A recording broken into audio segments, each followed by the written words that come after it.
It does say die Bart, and it means The Bart Day. the irony, die irony. So here we are, Simpsons Bongo Cast, episode Four. 4, issue 4, and this is definitely just no nonsense, no sketches, no cold opens, nothing, just absolutely straight off good times. Just Bongo, no butlers. Just Bongo. No, just out of interest though, is that you?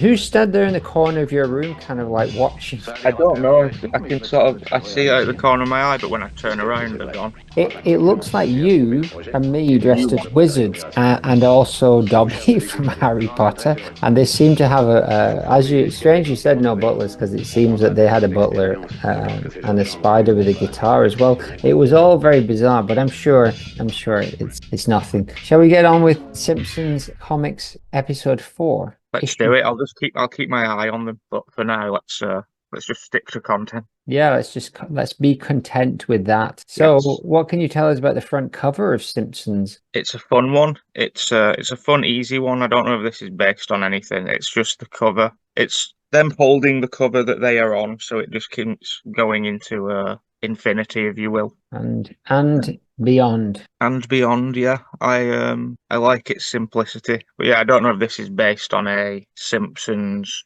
No, this is a Simpsons comic. I don't know if it's based on a non-Simpsons comic. Not one that I can think of. Not a famous one that's jumping out at me. No, it seems more as well like a kids' cartoon comic as opposed to parodying like the Marvel or the DC comic covers that they sometimes do. This seems like it's more of a parody of maybe like a Beano or something. Yeah, possibly for the English audience. Again, Dandy. a dandy in the underworld. As it has been said, it's signed by S. Vance, but as we know full well, it's not. It's not S. Vance, is it? It's not S. Vance. It might be Oh, S. Vance. It's definitely not Matt Groening. It is S. Vance. It's definitely S. Vance, but it's definitely not Matt Groening. I think it would be a bold choice for S. Vance to also sign his name on it without any inclusion. Vance has been holding the ship aloft for the whole first 3 episodes. I believe that this would be the one, because didn't they launch a Bartman comic and an Itchy and Scratchy at the same time?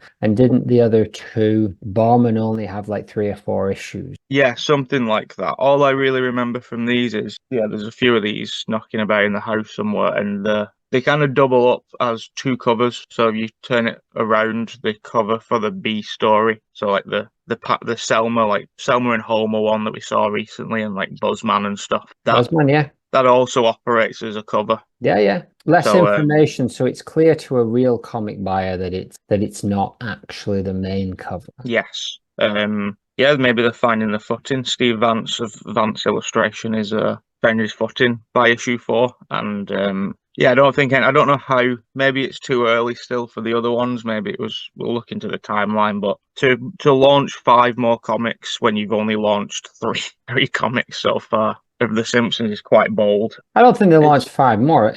Like at this point, from my understanding, they launched at the beginning. They launched 3, and then 2 of them shut down. And I'm not sure what the timeline is for when they started launching more. I see. I know there is some Radioactive. Radioactive Man doesn't interest me at all, to be honest. So I kind of avoided caring about the stories. But they do quite a few. They will do a lot of crossover stuff, and that we will find out about. So maybe that was to kind of push the Radioactive Man character and comic. Yeah. But yeah, it makes sense. It's kind of what they did with that 22 short films episode, but it didn't pan out. Yeah, I don't think they did many Radioactive Man actual issues. And so if you look here, first issue of Radioactive Man was 93, which is a couple of years after this. First published January 1994.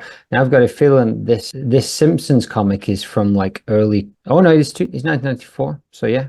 I was gonna say it has to be at least. I'd say it was roughly season 4 of The Simpsons when all of this stuff started picking up, like the actual Bartmania stuff where it went crazy. So I don't think there's a lot of stuff pre-season 3 in terms of merch. So I think we're definitely in a in a season 4 territory. Okay. Simpsons comic number 4, Wiki Fandom. So yeah, this one will have come out in May 1994. So yeah, they would have. So yeah, the Radioactive Man would have been launched along with Itching and Scratching, and they didn't take off. So they we'll have to have a look more into Radioactive Man 1 Sweet Day. But for today, let's open up this comic and have a look. So we see a splash page with the cover title, It's in the Cards by Steve Vance. Bill Morrison, who has also been keeping the ship afloat with finished art. Interestingly, Vance does layouts, but he doesn't do finished art, but he seems to have done the cover, unless, of course, Morrison was in on the cover.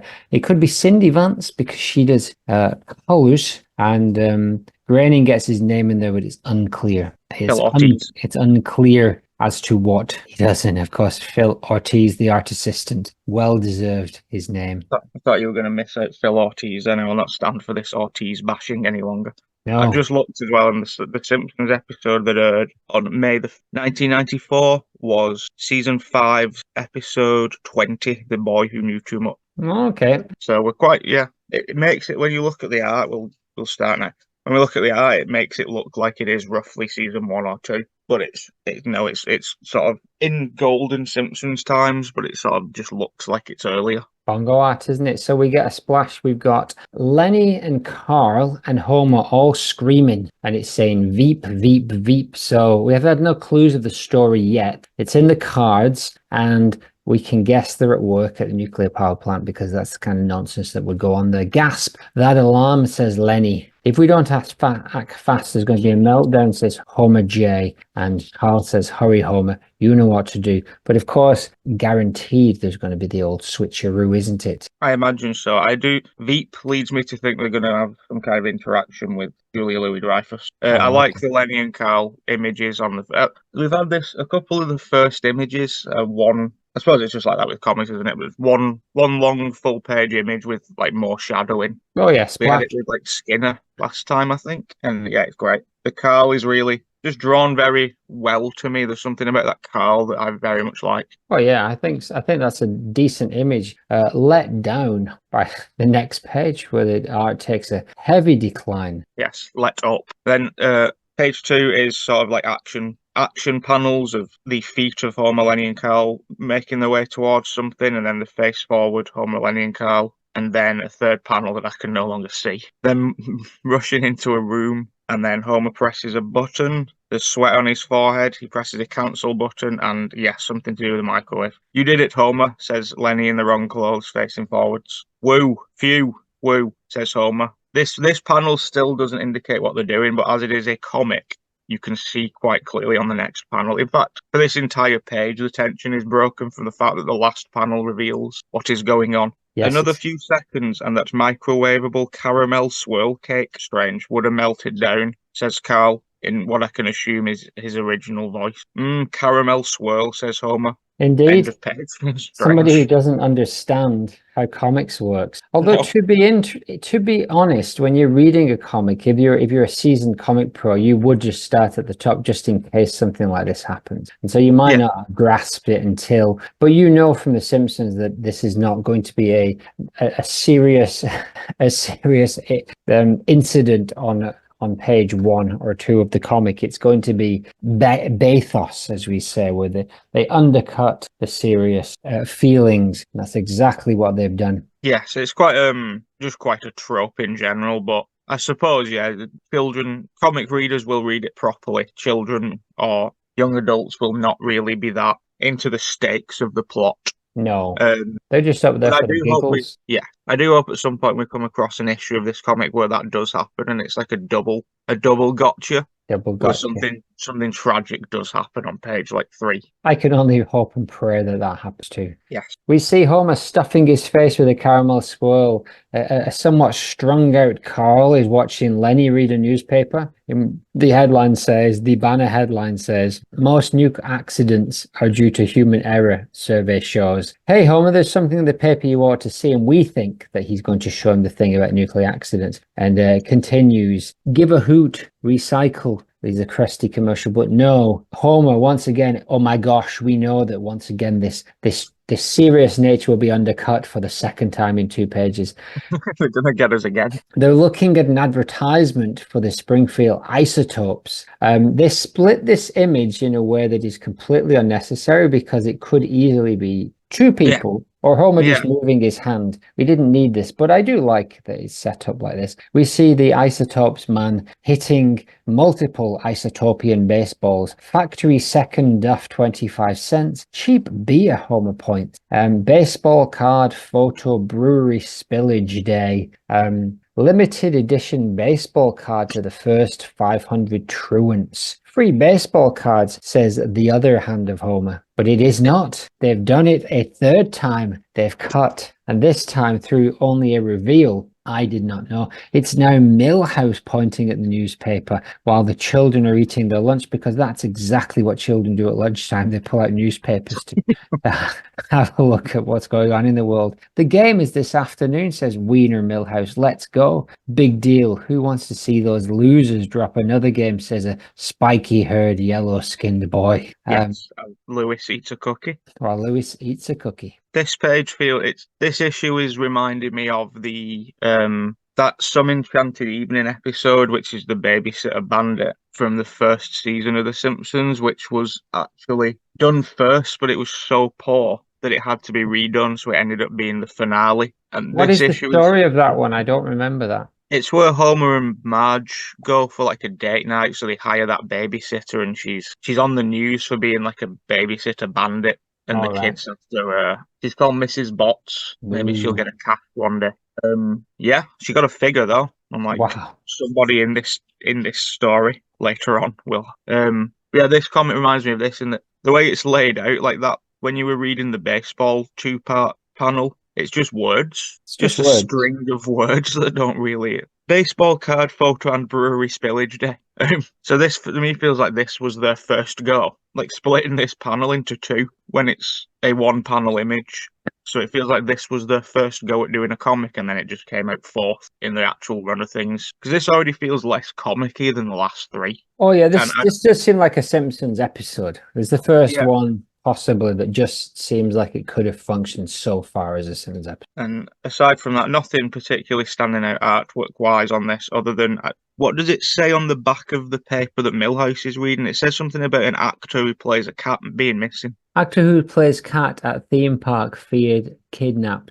Scratchy missing. We get no more than that. No, maybe that's, again, these aren't issues that I've read for a very long time. Both of these gotcha things on this page worked. I thought it was going to be about nuclear accidents, and then I thought it was going to be Homer again. So yeah, I it's can't in the say cards. Too much. So yeah, maybe this scratchy thing will come up later in the issue, and we've just caught on to an Easter egg. Possibly. I'd say it's complete bullshit. So far, our least good issue in terms of plot, and our least good issue in terms of art so far. So let's see what happens. Yet another page of pictures drawn by a man. Exactly. Who'd have thought? Milhouse is continuing to talk to Bart. Who said anything about staying for the game? I just want that baseball card for my collection. He now collects baseball cards. Bart is yawning in his head. The only problem, continues Milhouse, who's so into his conversation he's lost his eyebrows. The only problem is the game starts at 1 o'clock, pub lunch. We'd have to skip last period and sneak out. Skip class, thinks Bart.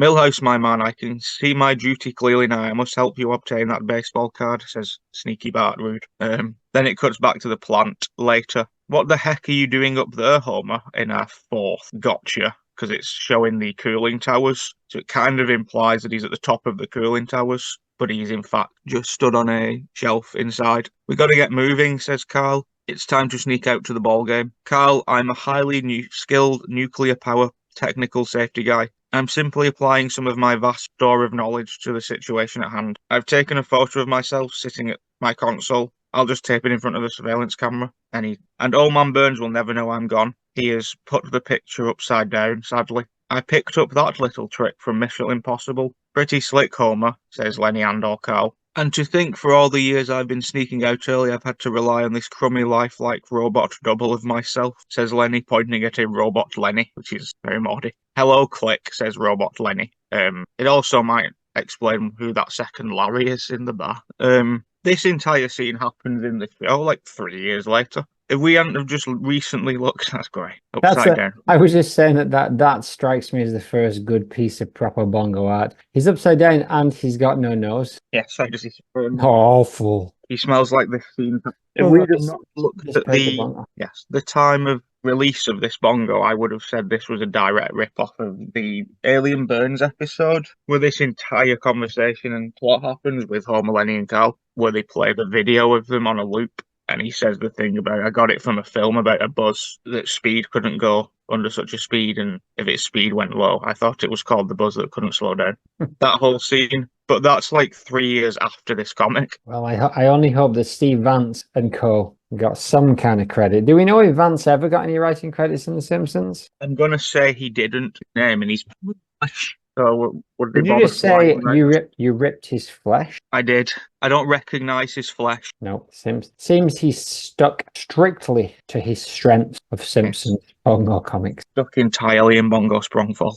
So they run. Homer and co. run after seemingly smashing open the emergency exit. Let's go. We can make it back in time to clock out. Yeah, isotopes. Woo, cheap beer, says Homer Simpson. The emergency exit looks like the emergency exit in a spaceship, like a 2001. Maybe that's a sly reference. It's got to be something. It's very, I got kind of just Star Wars corridor from it. Star Wars corridor. Hurry, Bart, before anyone sees us, we cut back to school. Don't worry, man, there's nobody in the halls, but boom, Bart Rude smashes into somebody. We don't know who it is. Until we move our eyes 5 centimeters to the right and see that it's his sister, Lisa Simpson, and all the papers are flying all up in the air. And Bart says, Lisa, why don't you watch where you're going? And she is not happy. I just spent 45 minutes collating these handouts about next week's Jebediah Springfield Day Arts and Crafts Show for Miss Hoover. Now I'll have to do them all again. Bart had no sympathy. Why are you complaining, you teacher's pet? That means you get to skip another 45 minutes of class. You got a cushy job. You should thank me. Lisa, very unhappy at this attitude from her brother. You think I've got it easy? It requires great commitment to maintain the trust of the powers that be. They don't give the key to the mimeograph room to just anybody, you know. Mimeograph. What about photocopies? What year is this? I would have read that as mimeograph and thought it was a much different thing. I know we make this joke a lot, but he really is rude. It's one of his defining traits. Yes. That and saying don't have a cowabunga, man. Precisely. I do very much like the overhead. This is my favourite panel so far, where you can see like kind of 3D-ish. You can see the spikes in the middle of Bart's head, so it kind of looks action figure-y, and I like the kind of not, I don't know what the angle would be called. It's not bird's eye view, but it's not lamb's eye view. 3/4 bird's eye. Yes, like a butterfly's view, maybe. No, or a moth. And Milhouse is also in that angle. It's just fun. It's just a fun one. Everything else is quite... No fun. Yeah, funless. Not funless, but definitely the most. This could just be a episode kind of issue we've seen so far. Nothing has happened. It's a lot of filler, isn't it? Yeah, nothing has happened so far that the other 3 issues we've seen them utilize it, the fact that it's a comic book, like Homer going giant and Sideshow Bob being able to be in it without any voice work. This so far is just simply an episode of The Simpsons. Yes. Including the dialogue from the episode of The Simpsons. That's not a bad Lisa, but still, other than knows Homer. Make no mistake, none of them are bad. That is my problem. Yeah. They all just look... Not Bongo enough for me. No. Cindy Vance, what's going on? I don't even think she does that. Cindy Vance does the colouring. Well, the colouring is fine, I'll give her that. Bob, what's his name, does the drawing? Oh, yeah, he's another. Then Lisa with a stubby little thumb is pointing right in Bart's face. You're the one who's coasting through life with a minimum of effort. She drags him. He reads him for filth. Me, says Bart, your teacher loves you. You can get away with anything. Ms. Crabapple is always out to get me. Keeping ahead of her is a full-time job. Bart continues with lots of dialogue. Manufacturing excuses. There's a large amount of dialogue in it. Yeah, it's essentially a book with pictures. Making up smart aleck remarks, not to mention all the detention time Ka-ching. Milhouse even has had enough. At Bart, can you guys argue who got it toughest some other time? We're going to be late for the game. What game? Says Lisa. What are you two doing here anyway? No teacher in her right mind would give you a hall pass, she says with her arms kind of in in shock or Right. like fluster. Yes, rage. Well, it's been nice talking to you, Lisa. See you around, says Bart in his 90s blue t-shirt, which I've only just realised. As they run away from her, she says, "Go ahead, skip class, squander the opportunity for an education. You're only cheating yourself, Bart," says boo, Lisa. "Someday you'll regret your lack of self-discipline," as they just run away. Sigh. Who am I kidding? The only one who ever regrets anything is me, she thinks. Sometimes being the responsible one is a real pain, she thinks, presumably setting up an arc. Oh, All get right, over baseball. yourself, Lisa Yes. Simpson. You're not even vegetarian yet. All right, baseball cards, here we come, shouts Milhouse as they run through the door of this Of course, decidedly the empty hall. irony is that as he never ages beyond his current years, he never will regret his No, bad life decision. no, he will always be 10. He will always be pre-regret, He will never once have a cow. man. Neither will Lisa. As So we're long at as the base. McCartney's still alive. Oh yeah, rest in peace. As once we they get to the baseball stadium, the something memorial baseball stadium. 2 tickets, 2 children's tickets, and don't forget the 2 limited edition baseball cards, please, says Milhouse. There you are, Sonny. You hold on to them cards. Those are ultra rare collectibles. They're likely to skyrocket in value. Cool. And we cut to see Smoking Joe, who's giving him the tickets, has got literally boxes full of 10,000 limited edition baseball cards. But that's the suggestion, is that they're not limited, but they could all be equally limited. Could be different cards. Could be homemade, handmade. And so we cut to a man who looks like he should be Arnie Pie, eye in the sky, but he's not. Good Agreed. afternoon, listeners. Dan Horde, Mike's side, bringing Excellent. you Dan Horde, Dan the Horde, Hordy, bringing you another exciting contest between your beloved Isotopes and their visiting rivals, the Salem Boulevardiers. Nice. None of that panel is necessary or good. Last night's game was another one for the books, as prima donna second baseman Willie Dipkin committed a record 12 errors in the Topes' 14-2 loss. Springfield Stadium is filling up rapidly. Yeah, no shit, we're running out of time with this much dialogue. Enjoy the baseball cards photo day and a chance to meet their favorite players. So and the joke being that there's almost no one there. Oh, it's Nails. We met Nails in Bongo Sprongfold. Did we meet Neil? Where did we meet Neil? We did.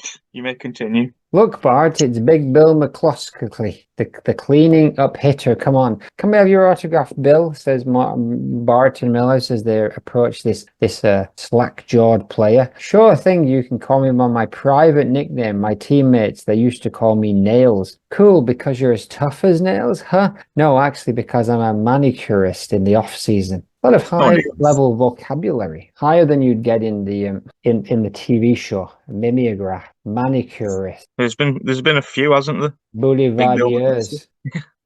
Yeah, I think somebody just thought, let's write an issue that's not for nobody. Let's really push it vocab-wise. Yeah, your least favourite panel on this page is my most favourite panel, because I like this Milhouse uncle look-alike. And I like that he's got an egg timer. I don't know if that's a thing that is to do with baseball. I like the little inside jokes, like the baseball quantity 10,000, but he's saying it's rare. I like the guy in the next panel underneath is saying it's filling up, but it's not. These are things that I don't quite mind. I do quite mind. And then, of course, Nails, who is a competitor in sponsor race Bongo Sprongfold. Is that right? He's our first character that we've come across here. Oh no, we met the Doctor as well, the Herbert Somp, the Dr. Obelman or whatever. He's the first Bongo character that we've already experienced before in the Mordcast. Okay. But I'm liking this setup. I do like this page is full of characters with dialogue, none of whom that we know. Like 3 rows of people who could have been recurring characters, like the sarcastic guy. I don't know, it's too early for him. And then, yeah, Arnie Pie or, a sports commentator. And then it's 3 characters they basically don't have at this point. She's like an athlete, a commentator, and a just sort of a round town ticket man. So it's fun. I like these 3. ATTM. That's the one. And this also, I remember watching the Pokemon movie in like 1999 and receiving a free rare Pokemon card. So I understand the feeling Milhouse has right here, and to a lesser extent Bart. I went to Wrigley Field, the Chicago Bears stadium, in the last game of the 20th century, and was given a small Millennium Bear. I remember. That's for real. I got. It's for Teddy. It's for Reddy. So once again, the The story is moving forward at a glacial pace, and the boys get cards signed by Nails. Here you go, kids, 2 autographs. Oh, it's your page. Go ahead. Oh yes. Nails has changed quite significantly. Gee, thanks, Mr. Nails. Hey, there's Willie Dipkin, the second baseman, says Millhouse. I like this Willie Dipkin character too. What do the other players call him? That's jerk, starts Nails, and he stops himself from this mild profanity. I mean, amongst us buddies, we call him Fish Face, which is, hey, can we have your autograph, Fish Face, says Bart as he's running off. And then off panel, Willie Dipkin is swearing at Bart. That's a Bongo panel right there. Yeah, these are great. There's Nails is now hitting on another baseball player, it seems. Oh, well, he's not. It's the wink is implying, like, watch what these kids are about to do. How do we know that? It also does just look like he's turned around and started hitting on one of his fellow players after. How would we ever get that that's not what he's doing? Precisely. Oh, Nails. Whilst the coach is facing the other way, all characters again that we are not familiar with. Ha ha ha, says Nails. As Bart and Millhouse. That Bart's great. That's a good Bart, isn't it? They're being chased by Willie Dipkin, who's saying basically, come back, you little shits, but friendlier. Nobody will something with call me that. Yeah, they seem to, the Bongo images are better the smaller they have to do them because they can fit less details in. Calm down, Willie, they're just kids.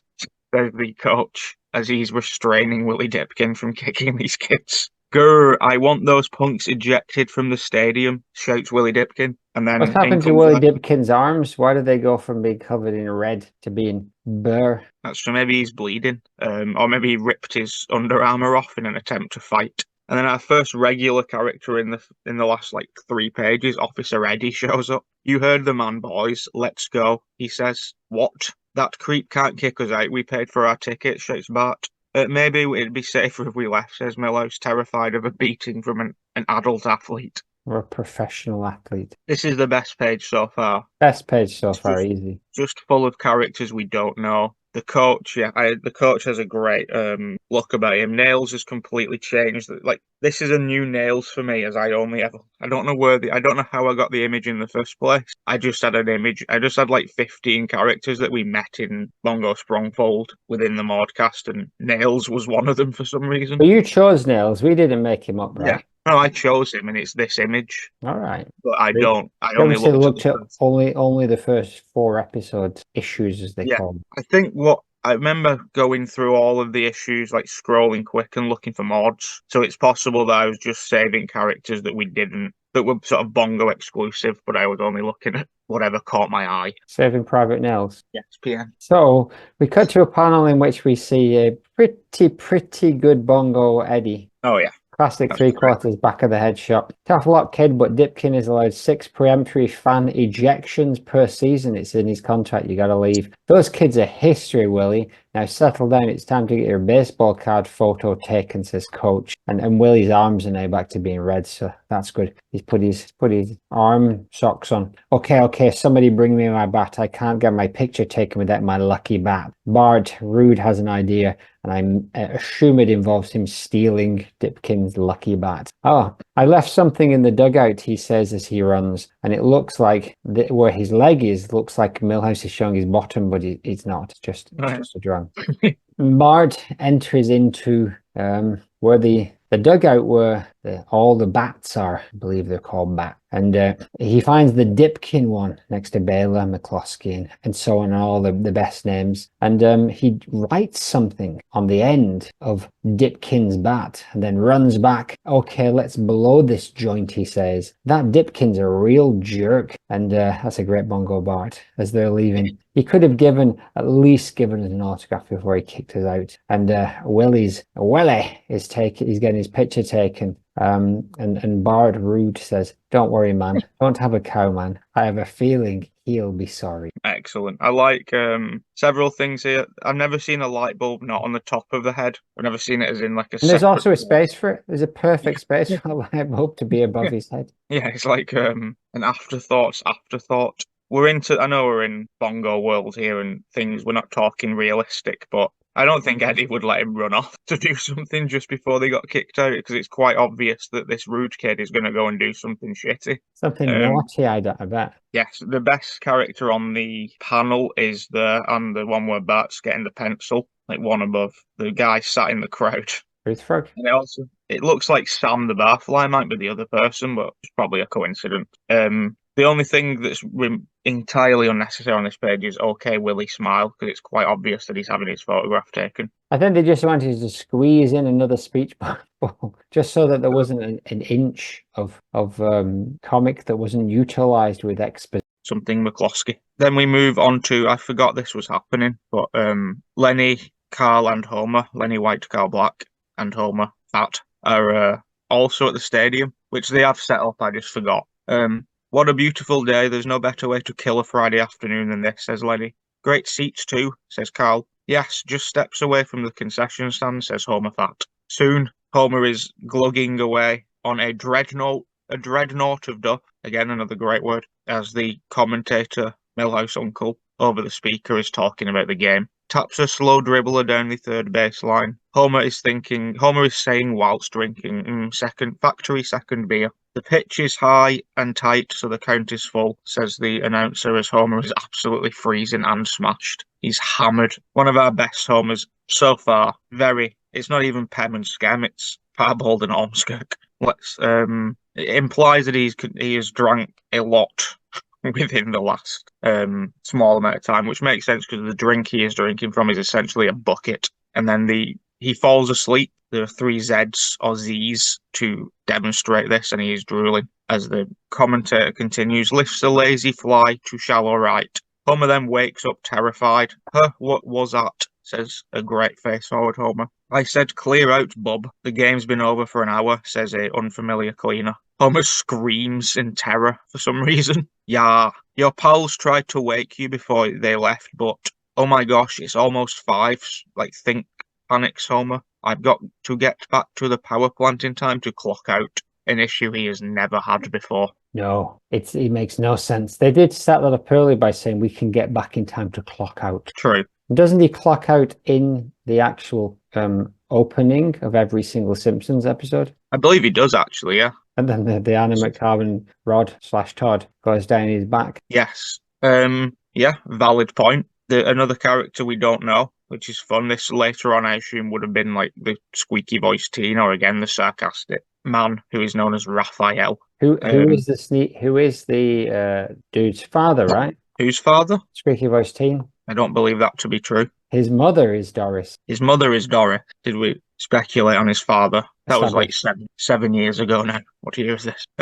Yeah, that Homer shaking because he's so hammered is the best thing about this page. By a country mile. By a 3 mile. I do like the use of this. Is sort of they must have taken one step above the bare minimum because it doesn't just say here is time passing. It uses the announcer's commentary to imply that is happening. Clever, isn't it? Clever. The narrative trick. Fly to shallow right, and then what's up? Anyway, we're back at the power plant, and once again, Bongo has proved that it's at its best when the drawings are tiny. There's nothing quite so rejuvenating as a visit to my bullion vault, says Mr. Burns as he whirs and shakes, and his assistant, Professor Whalen Smithers, says it certainly puts the roses back in your cheeks, sir. Homer. We cut to Homer, who's driving as fast as he can. Faster, I must go faster. He shouts scree as a UFO flies by in the background. Oh, yeah. Do you think that plot point is going to be followed up? Not a clue. Probably not. We're still waiting for a cat.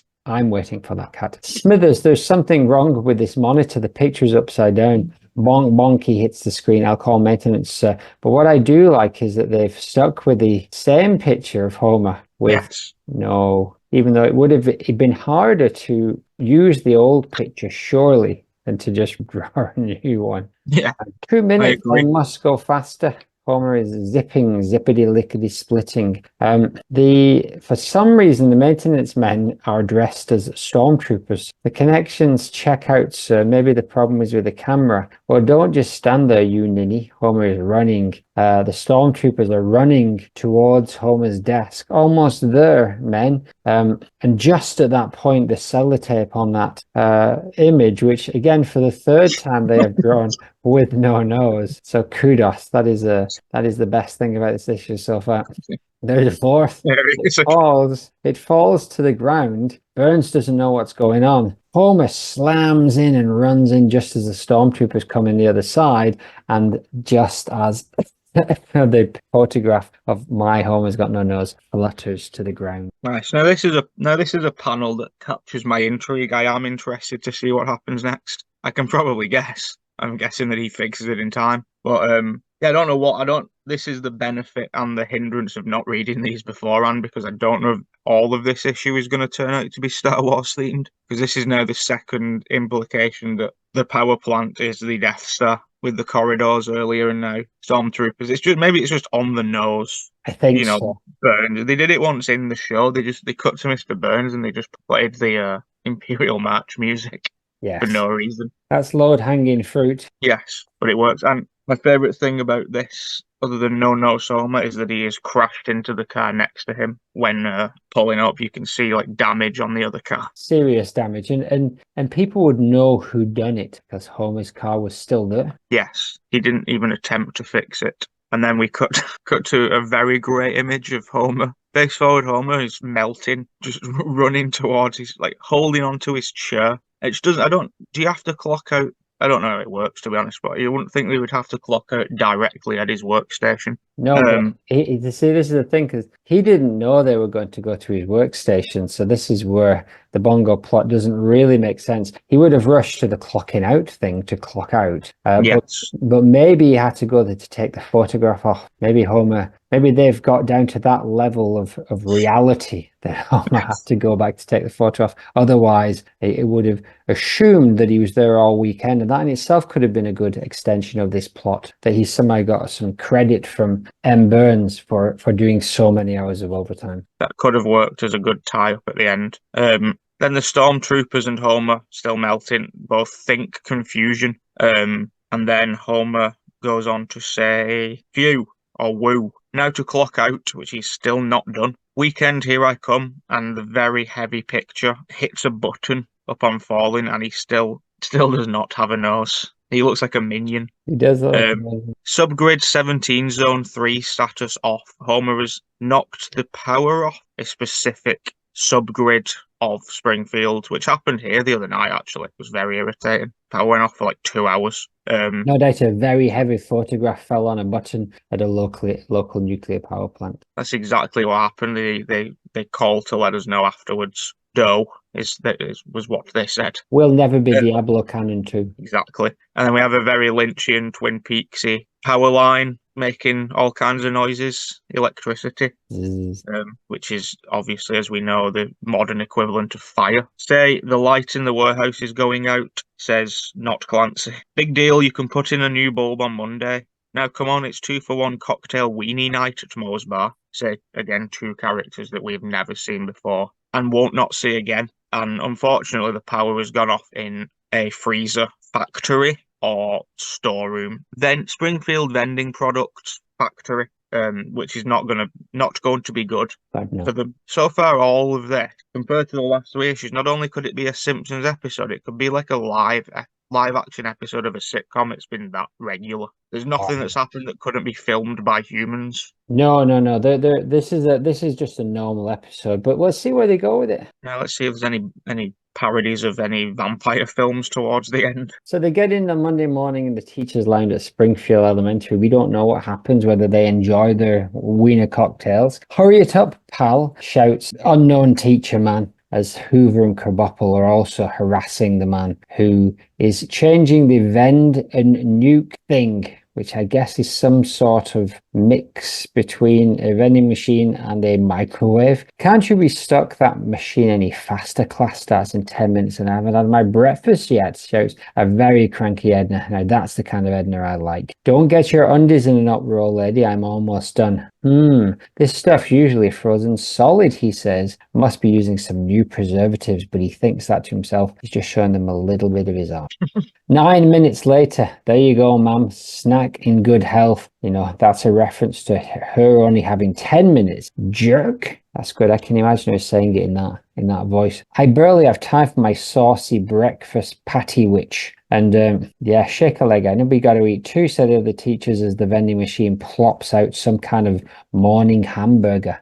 Tangy. Maybe they've started putting real meat in these breakfast patties. Now, this is a bizarre turn. This is where this is no longer a Simpsons episode, because this is the kind of thing that they do on, who is it? It's a Rick and Morty kind of thing where they'll do the first 5 minutes on an entirely different story, and then you will segue into the actual story, which seems to be about hamburgers that have gone off. Yeah, it could be argued that The Simpsons does that on an episodely basis too.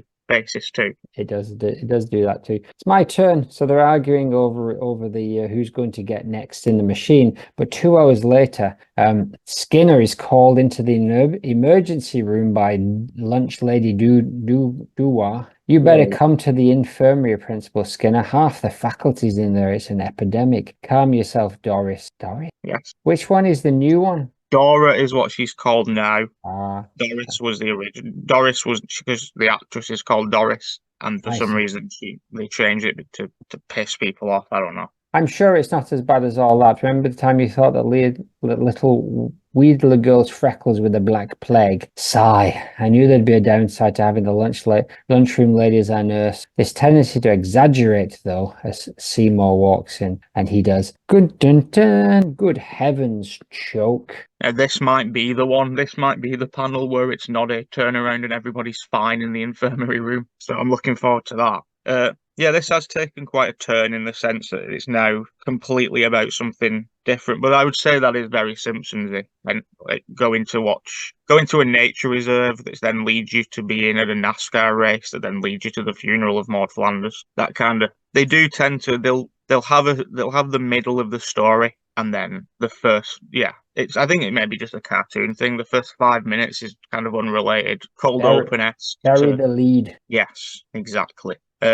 Couple of good things. I like that that guy is exactly fourth wall. That guy is the art teacher. I think he is a in-show character. You just don't see him that often. I like that Edna establishes and receives dominance above the teachers. There's no questioning that Edna gets to go first here. Nobody wants to mess with Edna, not even Hoover, which is fun. That is very on brand for the Edna character. And my ultimate favourite thing about this page is it appears when she's eating the burger and saying the real meat thing, it appears that for some reason the shadow of Maud Flanders is behind her. That is very good. This man. It's a bit of a stretch, but to me that is the shadow of Maud Flanders. Oh yeah, I was thinking it was Pointy Man's shadow, but it's not. It's the big mustache man's shadow, isn't it? Yeah, but to us, and again, nobody else on that panel is shadowed. I repeat. And I'm always happy to see our friend Lunch Lady Doris. Again, a character that you can use as much as you want within the bongos, because it doesn't require bringing in a special voice. That's right. Let's have a look and see what the reveal is. Half the faculty is here. Edna. Best Edna yet.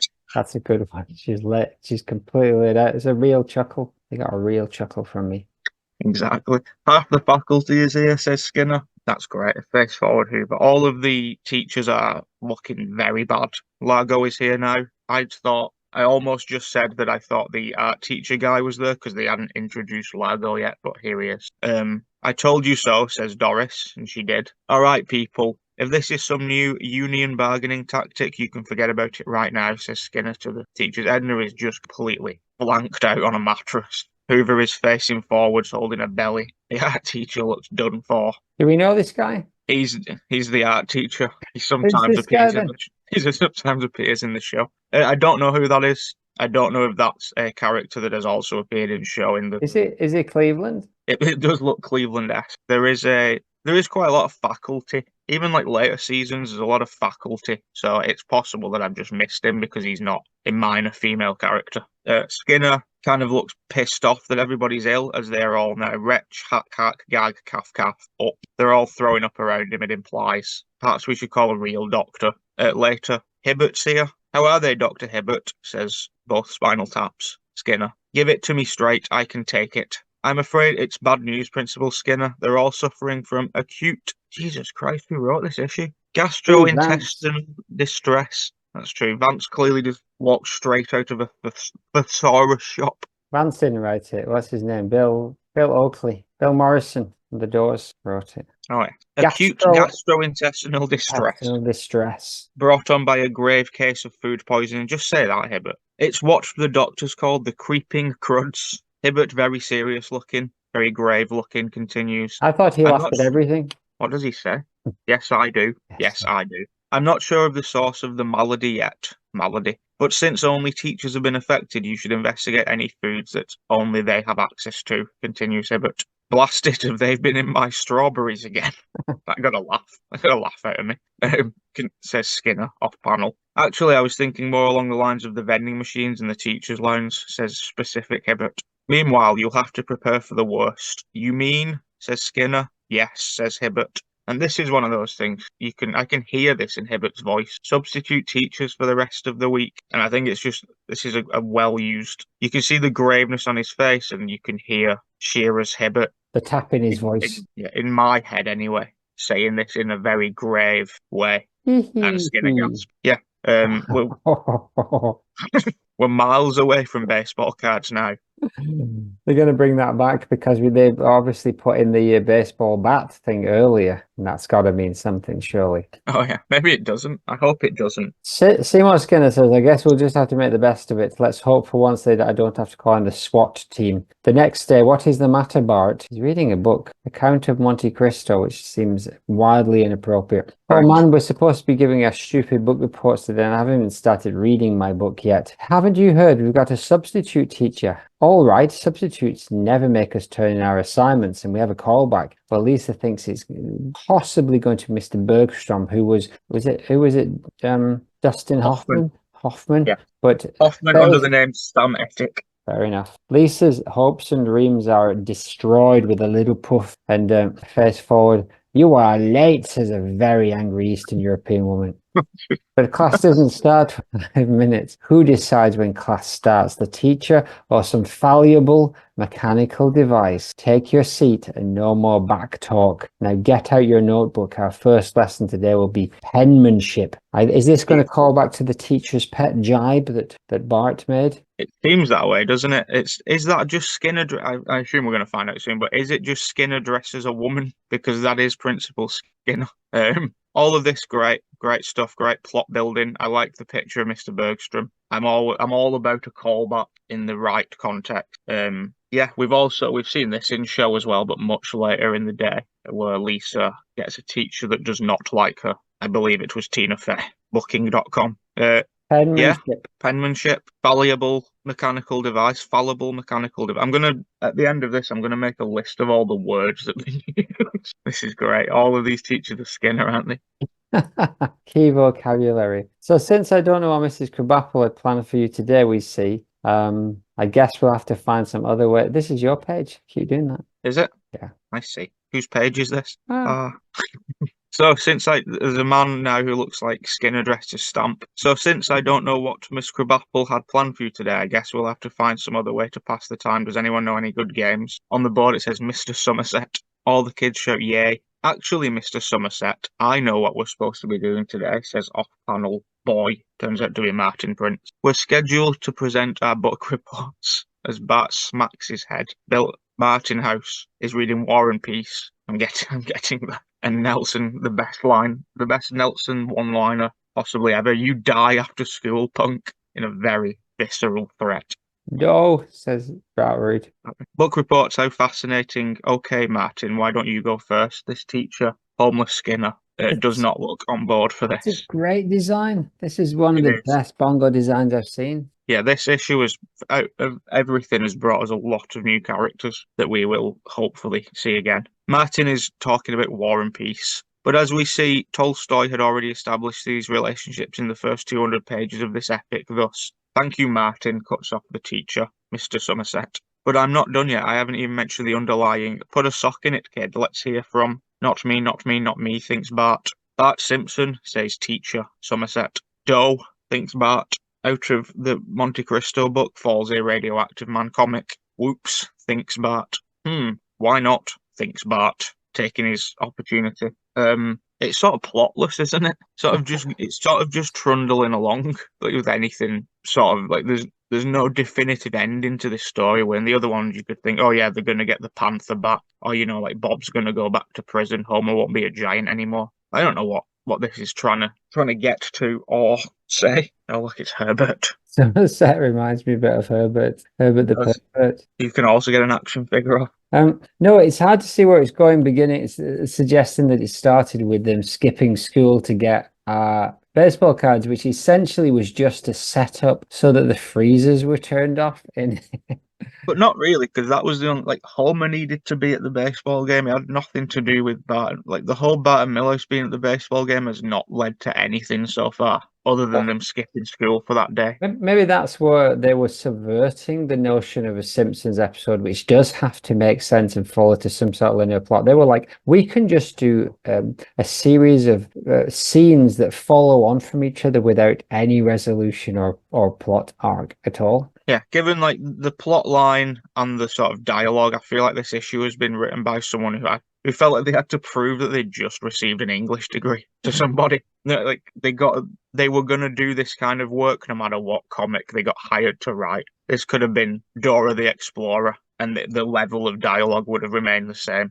But It has Bart gets nothing up to do with The Simpsons. It has everything to do with this writer. with Vance. I really do love this character though. It's awesome. The best thing about Bongo. And that panel there, the second panel, is probably the best rendering of Somerset so far. Yes. And so in Somerset. conclusion, this issue is yet another high watermark for the art of graphic storytelling. Oh, how wrong you are. Dealing with the eternal themes of good versus evil, unrequited love, and the difficulty of finding a good hat these days. Don't miss the next thrilling issue. And everyone is clapping and yaying. But Somerset says, well, Bart, I'm impressed. Comics are very cutting edge. Mrs. Krabappel must be pretty hip to have assigned you a book report. You had some real insights into the symbolic aspects of the medium. Meanwhile, next door, Miss Kelp. What is it, Miss Simpson? She puts her hand up. Miss Kelp, I can't help but think that as interesting as it may be to explore the views of such an influential thinker, it might be more worthwhile if we each wrote our own thoughts rather than copying something out of the book. And she's looking at Milton Friedman's Capitalism and Freedom, which is quite a right-wing traditionalist Republican book, which wouldn't sit well with Lisa. That way we could go practice that. Kids love a real kids classic. Anything but economics. That's where TikTok and Friedman. That way we practice both our penmanship and our composition skills at the same time. What? Are you criticizing the book I assigned you? She's like an Ayn Rand type. I'm merely suggesting a way to enrich the learning experience for all of us. Isn't that what school is for? I had you pegged as a troublemaker. The purpose of school is to teach you obedience, discipline, respect for authority. But we're children. Each of us has an innate individuality that yearns to be respected and nurtured. Suppress it. Nice. I think the voice of this in my head is just Shira doing a woman's voice, a woman Skinner voice, an Indian woman. Yeah, an Indian Skinner, and I imagine Somerset as just being sort of like a groovy Skinner. Yeah, everything. I like these two characters. I wish they'd opened with this so we got more time with these. But given the way that the Bushes move, if we talk about Somerset enough in season 37, he might be brought in as the new teacher. So there's still hope yet. I would happily have Somerset and Kelp on board in the show as permanent teachers. The only thing I could suggest is that there's no way they can both be Skinner. They would have made it obvious if Skinner was running between the classrooms. I think I don't think they're actually supposed to be Skinner, but I think they're very clearly like Skinner doppelgangers or Skinner tulpas, if you will. And now we get to our first sort of comic book sort of picture for a while. A blue background, the Bart images are green, and it's showing Bart's success with Mr. Somerset, which is irritating Martin and also isolating Milhouse, making Bart sad. Now, and the Lisa ones, Bart's sad. The Lisa ones are in pink because she's a girl. Lisa is looking at Ralph, dead-eyed, saying something as Todd sits behind them for some reason, or possibly Janie. Lisa is being disciplined. Lisa has been made to sit facing backwards in the corner as Ralph, Janie, and that girl in the beret do a sign about Jebediah Springfield Arts and Crafts. And then we go to Thursday afternoon, and we're back in uncomic book, just regular Bart and Lisa in a panel. 4:30, this is worse than detention, thinks Bart. Her, Lisa, as she walks towards detention room. Oh no, she's just walking. She looks great and sad though. What are you doing here so late? Miss Kelp made me write, I will not talk back to my superiors on the blackboard 100 times. You'd think that a teacher would recognize the worthlessness of such a rote exercise. What are you doing here? Bart, Mr. Somerset made me stay after stupid school to help him make a stupid banner for that stupid arts and stupid crafts show tomorrow. He said he wanted my creative input, whatever that means. Both of the Simpson children sigh in sadness. We haven't seen Marge yet, Reveal. as the roles have been reversed, as they have several times in show. Where look, Bart good now, Lisa bad now, but they both sad about that. So many words, Jesus Christ. The next morning, bye, my kids, there's Madge and Santa's little helper. See you at school, after school, your arts and crafts show. What am I going to do? I do get that this might have been the very first issue, and then they just shelved it until they got enough under their belts that it wasn't going to shut them down. Like Alan Moore. That was the score. Never would have expected anything from me, Mrs. Krabappel, but Somerset assumes I've done some big deal piece of art. He's going to flunk me. He, sorry, Bart. I can't help but laughing at the irony of the situation. After all, you're the one that said, if a teacher likes you, you can get away with anything. But this guy is different, says Bart as his eye is popping out of the side of his head. He's always talking about symbols and stuff. I don't know what he means half the time. Here, boy, he calls Santa's little helper over for no good reason whatsoever. Hey, teacher's pet, what's with the stick? It's not a stick, man. It's a symbol. It represents a fragile state of our natural environment. Huh? I don't get it, Marge. It looks like a stick, says Homer J. Simpson, who was in the first half of the show, if you remember. Look, it's Marge. Oh, look, or maybe it represents the tragic loneliness of the human condition, or, but I'm disappointed. Instead of expressing your own creativity, you've taken the easy way of copying someone else. This piece is so obviously derivative of the worth of Dadaist master Marcel Duchamp. I want to give you an F to remind you to really challenge yourself. Meanwhile, Lisa has brought a Hands Across America kind of sand casting with many races and cultures make our city what it is today. Excellent, Lisa. I wholeheartedly agree the evil forces of political correct multiculturalism are to blame for the disgraceful condition of our city. Your fine piece of right-thinking social criticism deserves an A, but that is not what I meant, you fascist. Yeah, this is a lot of words to basically say. Bart in trouble again, Lisa good again. Bart doesn't want to think about his assignment, so he gets a stick. There's just so many words. It just takes away from what's actually happening. What's actually happening, lads? And they still have to wrap it up in 2 more pages, both of which involve even more words. So what I've learned, what I'm taking from this is the start, the comic, the baseball card stuff at the start has absolutely nothing to do with anything, and not even in a fun. They didn't need to set anything up. All they needed to have from that entire thing was Lisa saying to Bart, the thing about teachers liking you. Anyway, soon, she completely misunderstood. She thought I was attacking the very idea I was trying to honour, says angry Lisa, explaining to family about right-wing teacher. What are you complaining about? At least you got an A, says dead-eyed Bart, as the health department are removing the vending machine that's full of horrible food. Careful, this thing's contaminated. It's highly volatile. Spoilers, says the man taking off the vending machine. Marge says to the children, now, kids, I know you're both disappointed by your teacher's reactions, but try not to feel too bad about it. In the background, they are putting the vending machine down. Set it down here, easily does it. Let's get those blasting caps rigged. Marge continues, needing to take up a full page of dialogue to make up for her absence. After all, Lisa, when it comes to creativity, you have to be true to your own vision. You can't worry too much about what other people think, says out of character Marge. You're right, I suppose she does like art. You're right, Mom. I know my piece is good. I'm not going to let Miss Kelp discourage me, says happy Lisa. And Bart, I know you've heard this before, but you only get as much out of this sort of thing as you put in. And you didn't put very much in, did you? Says best panel Marge. Well, no, says Bart. The fuse is attached, sir. Okay, let's do it. Take your position, says an off-panel hazmat suit man. The Simpsons family walk off shadowed. Well, maybe you will both learn something from all this. Sometimes our actions have unforeseeable consequences, but the important thing is always to try to do your best. 432, say the vending machine explosive men. Kids, don't worry about that. Unforeseeable consequences, baloney. Just remember that we love you even if you are failures, says Homer. Kind of sweet. and in the background, the vending machine has been absolutely exploded. Oh, we're back to where we are getting a wrap up. Monday morning, hey Bart, the new series of baseball cards is out, and I only had to buy 58 packs before I found this one. Let me see, man. I mean, Nelson's not happy about the way this story's gone. Oh, look, it's a photo of Willie Dipkin, sleeveless, the day they took it while we were there. He's making the card company take it off the market because somebody wrote on the handle of his bat. It says fish face. That makes this card an ultra rare collector's item. It will be worth a fortune. Ha ha ha, he he he. They're all laughing in a good panel, and a little balding Homer just hiding behind Bart. Krabappel's back. Great image of Krabappel. Did you miss me? Yeah. Ah, so Miss Hoover's back, and with her come the small delights of the return to normalcy of Lisa, the shiny key to the mimeograph room, the freshly smudged copies of tomorrow's hands out, as we see that Bart has been tasked with writing once again on the whiteboard, green board, with chalkboard, with I will not manipulate trading card market. The end. The end, wrapped up neatly in 5 panels. It all just felt like a big bundle of nothing, didn't it? There wasn't a story to tell here. I do like that we did get back to the card, though.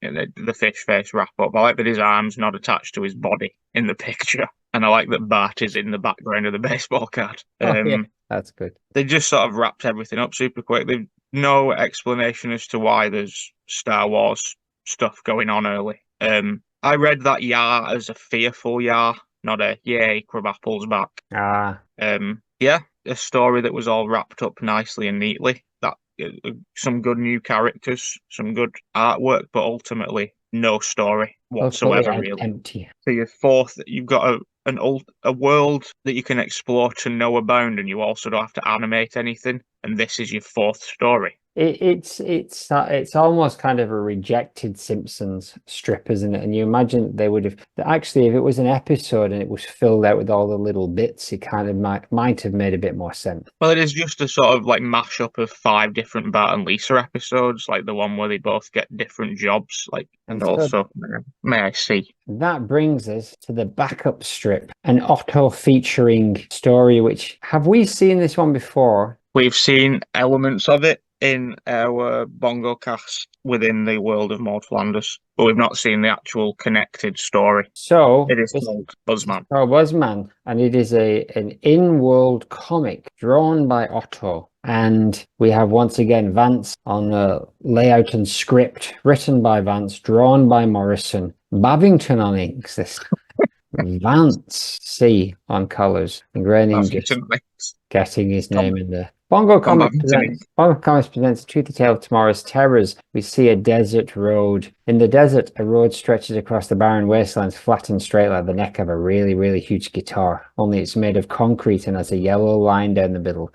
Few dare travel here. In the years since the nuclear war, this has become the domain of mutant vampires, really gnarly dudes with big pointy teeth. We see the buzz coming closer and closer. It's being driven to Nowheresville by a shadowy figure in a post-apocalyptic world. It's a hard world, a lonely world, a dangerous world, and all kinds of scary stuff lurk around every corner. But this is my world. I am Buzzman. We see a ripped Otto with snot on his window and bullet holes across his brain, and is a face-forward man. Yes, I think he's just run over the little creature, which is what this stuff is. I like that this has to be written in Otto's sort of point of view. Yes. Page 2. But lots of all of this is narration, by the way, from Otto himself. But lots of my passengers, my buzz is the only link to civilization, the last thread in the tattered fabric of society. I like to drive. I get a good feeling from providing a useful service to my fellow man. But mainly I do it because it's so cool. He pulls up to see some survivors, essentially, who we do not see yet. We're 2 dudes, he says, with a big old arm, and it's Burnsy. To the city, my good man. I trust this will be adequate compensation. He has a big bag of cash with a $sign on it, and he's also with Waylon Smithers. And he's in a big purple coat, maybe directly referencing Dusk Till Dawn, but I'm not sure. It's a start, but I can't eat money, you know, says Otto, which is very true in an apocalypse, really. Very well, showing what else we have to offer. True everywhere. True even pre-apocalypse. True. And then Smithers silently opens a suitcase full of music, CDs. Whoa, why didn't you say so? Hop in, man, says Otto. CDs are Jimi Hendrix, the Something Sessions, and Birth of Wawa Pedal, Volume 6. I had volume 5 once. Excellent, didn't we all? The new dudes, continuing narration, the new dudes made their way to the back of the bus, joining the other passengers, and here we see his team of passengers. The floozy who got run out of town at the last stop, being Edna. The lush who doesn't remember where he's going, being Barney Gumble. The missionary lady who is joining her husband to preach the heathens in the city, a woman. The bounty hunter who says he's got business in the city, Clancy Wiggum. And I'm, of course, joking, the woman is Maud Flanders, facing forwards. That's a And good back of the body shot from them. It doesn't work in this Buzz picture, but it's a good one. Yeah, I like it. The Buzz doesn't have a back window, which is fine. But yeah, I'm liking this so far. I'm liking that. Yeah, Otto does mention in the show that he has written a comic called Buzzman. So I like that this is sort of meta in that way. And yeah, Morrison or Vance, or whoever it was again, has to try and speak like Otto. So it can't be full of words. If we see the van, we see a badly drawn Bongo Buzz pull up to a Eats restaurant. Late in the afternoon, I pulled up into the trading post, the only place that's still open for the next 500 miles, and man, are their prices high. I was stocking up on vital supplies, by which he means Duff beer and chipples, when hello there, he sees a lady dressed in a short skirt and a low-cut top and some boots. She's got a guitar. Is that your Buzz outside? I brought her a brew and she told me her story. Where are you headed? Anywhere but here. I got this far, then my money ran out. The manager at the last place I worked got so fresh I broke this over his head. Shame about your guitars. Oh yeah, no axe, no gig, no money. Otto, no way. Otto's really getting into this lady. Hey, no problemo, fellow musician. Ride free. Maybe you can get your guitar fixed in the city. Thanks, she says. We pull out at dusk. The vampires will be out soon, searching for blood. As I watched the sunset in my rearview mirror, I figured we'd be safe as long as we kept moving, but I forgot one thing. So is there a Buzz journey in Dusk Till Dawn? There's a car journey. I don't think it's specifically a Buzz, but there's a car journey, and then there's a stop off at a hotel, and then they get to the nightclub where they get stranded. But I think obviously it's just a Buzz because it's Otto, and it would make sense for him to be, everything about his hero would be Buzz themed because that's his life. Buzz and music. And getting blotto. Exactly. I'm 31 years old. Otto, the thing that he forgot was that you can't see vampires in the rearview mirror. And vampires, well-designed vampires, grabbed Otto by the throat through the window and smashing through onto the bus, which is not good. But Otto is in control. The first guy had a glass jaw. There's Otto as he smashes elbows the vampire in the face while still driving. Another one tried to sneak in the side door, but I talked him out of it, which is humour as Otto is kicking him through the door. Meanwhile, the other dude attacked the passengers. I couldn't get in there in time. You can see the back of the head of Maud and Barney and Edna. So it looks like they're going to be killed by this, again, well-designed vampire. But look who's the hero. But sometimes it helps to have a missionary on board. And Maud Flanders, star of her own podcast, is star of this panel. Hero. And she is killing a vampire, which is, I'm assuming we were this excited. We were this excited at the time, but it's nice to re-see this. Clancy's eyes, he cannot believe what he's seeing. His eyes are that big. We've definitely talked about that Clancy before. Maud showing the crucifix to the vampire is not the best thing in that panel. No, it's not. The eyes on Clancy are, but for me personally, Maud being the hero of the story is good. Oh, I kicked him out, and the fact that Otto chose Maud Flanders to be in his comic, again, wrong place for this. I kicked him out, then I figured I'd better get back to driving the bus, says Otto, and he's kicking the vampire out the bus from the back, which means the bus is essentially being driven by itself or someone else. But the last guy was one tough dude. Things were getting pretty hairy when, says Otto's narration. Hang on, bus man, says foxy rock chick, and she comes with the neck of her guitar and rams it through the vampire's heart. Yeah, that is a great bongo panel. And sklutch. And that takes us then as Otto, he's shocked, he's amazed, but he's very happy. The rest of the night was quiet, except the bounty hunters. Dude really snored. We reached the city at dawn,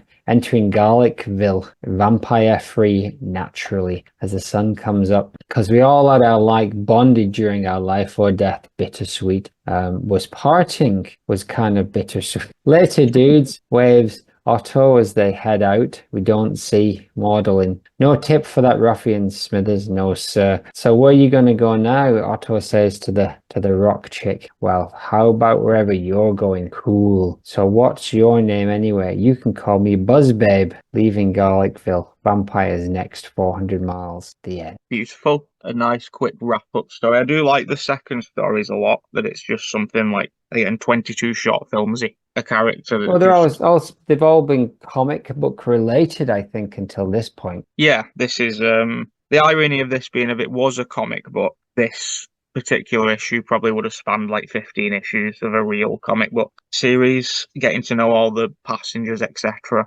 and the actual journey. And but I'm fine with all of this. This is it's beautiful. The back panel again, beautiful. Otto and Buzzbabe taking on some vampires. Yeah. And yeah, all in all, good little wrap up with this is what I want from Bongo, to be honest. Characters that don't get utilized enough in the show, having a little moment. Even in regards to those like 6 characters being on the buzz. If that was the show and it was like a Treehouse of Horror parody, like they would have had to have had at least 2 of those characters be Simpsons family members. Oh yeah, it's interesting that there's very little Simpsons family content in comparison, but still, the first episode was essentially a Bart and Lisa centric with a fake out from Homer. They could have really sort of pushed it as a Springfield comic if they wanted to, but I think at the time it would have been less appealing. I think a couple of years later, if they'd brought it out when it was more established that people liked the side characters, they could have probably got away with like a Tales of Springfield sort of comic instead of just a Simpsons comic. Yeah, but I guess they're still selling it to just the average dude on the street that knows the Simpsons, a TV show, and they like comics, and they're like, yeah, let's do this. Because these originally came out as American-sized comics, right? We're reading the English reprints, basically. Is that right? Yeah, the ones I've got in this house, like the ones that were bought not by me, a little kind of the American size ones. Okay, so that was a good issue. It was a good issue. I mean, it was a bit rambly, but that's kind of what you want from Bongo. And I like the fact that we're going through it in painstaking detail. Yes, I think pain it's only being the operative word. Yeah. And I don't imagine this is just I'm just basing this on absolutely nothing, but I don't think a lot of them are going to be this word heavy. Good stuff. A lot of face forwards. I got to say that probably where you got the idea to do face forwards from. The idea in general was just how weird they look when they are facing forwards, and how it can sort of completely change the kind of my appeal to it was doing characters that I'd not seen face forwards or couldn't remember, like the Hoovers and the things, and sort of trying to guess what they would look like without just sort of Googling it. You don't think face forward Somerset coming soon? You don't think that this was a subconscious decision after years of Bongo? No, because I read Bongo like as a kid and then only came back to I don't really think I paid attention to the artwork of Bongo. My interest was definitely seeing pictures online of the characters from The Simpsons facing forwards, and also the idea of the Simpsons figures, just having them facing forwards and wanting to see what the unreleased figures. That's why a lot of the hands on my face forward Simpsons look like action figure hands, where they could be like holding something. Very good indeed. Well, we will come soon to episode 5, which is seems to be acknowledging that the time is up for Itchy Scratchy and Bartman and Radioactive. This one I remember. This one I sort of remember vividly, because I think, we have looked at it as well with the Maud stuff, and I gave it a reread when I was looking at it then. But this one sticks with me from being a kid, so that'll be a fun one. Fun one. Well, that's the end. And you was the wizard, you and the butler are all still standing in the corner, kind of zipping back in and out of frame, which is weird. But I'm sure. Yeah, I don't like it. I'm not a fan of it. That plot will definitely not appear. Did you notice that in the last panel it was a little man kind of seemed to be peeping out from behind the panels, but he's gone now. Oh, good. Good. The end. All righty, the end. I don't think we do a song, or we have nothing to. So the song is going to be a Suno song with all the most convoluted words from this issue in it. Simpsons comics issue 4. It's in the car. Clumsy oaf, the key to the mind-made rough room. Manufacturing excuses, squander the opportunity for an education. The Salem Boulevardiers, prima donna, second baseman Willie Dipkin. We just call him fish face, 6 peremptory fan ejections. There's nothing of white so rejuvenating than a trip to my bullion vault. Subgrid 17, zone 3 status, saucy breakfast patty witch, acute gastrointestinal distress. The source of the malady, fallible mechanical device. Tolstoy has already established these relationships in the first 200 pages of this epic. The symbolic aspects of the medium, our penmanship and our composition skills, capitalism and freedom by Milton Friedman. From TikTok, enrich the learning experience, the worthlessness of such a rote exercise. The Eastmaster Marcel Duchamp, the evil forces of politically correct multiculturalism. Sometimes our actions have unforeseeable consequences.